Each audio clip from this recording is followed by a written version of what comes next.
In this video, we'll be going over the WoW news from the past week and try to compress it into a bite-sized video.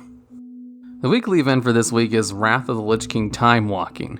The Archaeology bi-weekly is just for some key that's not super important. And there's a micro-holiday today. The Moonkin Festival will be located in the Moonglade, where you get to observe baby Moonkins dancing and napping and moonfiring, and you get to complete a quest in order to get a Moonkin hatchling that will be a temporary companion for 24 hours.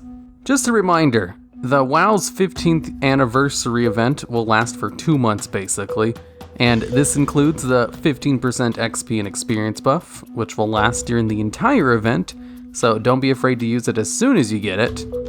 I know some people will save it because they think it's a one-time use.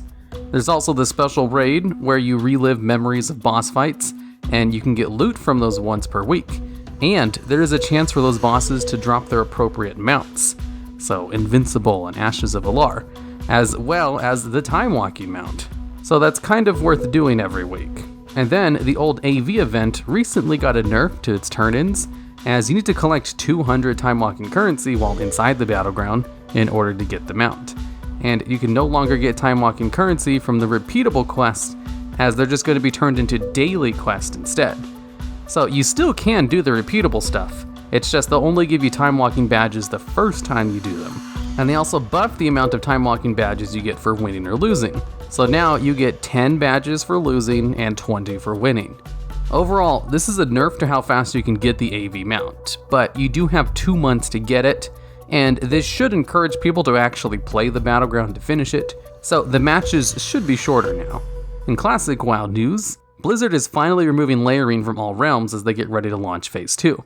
And they also increased the attack range of bodyguards and gadgets on Booty Bay and Everlook, as some people were abusing their line of sight rules. And now it's time for some miscellaneous things. WoW Classic drove the biggest quarterly subscription increase in WoW's history. Blizzard announced some clarifications on what happens if you decide later on to upgrade your version of Shadowlands. Basically, for all the digital ones, you'll just pay the difference if you want to upgrade them. And if you buy the physical collector's edition, they'll basically just refund you the previous editions as a Blizzard balance if you decide to later on buy the physical collector's edition. The Darkmoon Faire will be getting an update in patch 8.3, where they're going to add an arcade section to the fair, which will allow you to play 6 minigames. Most of them are just minigames that you normally would do out in the open world for world quests.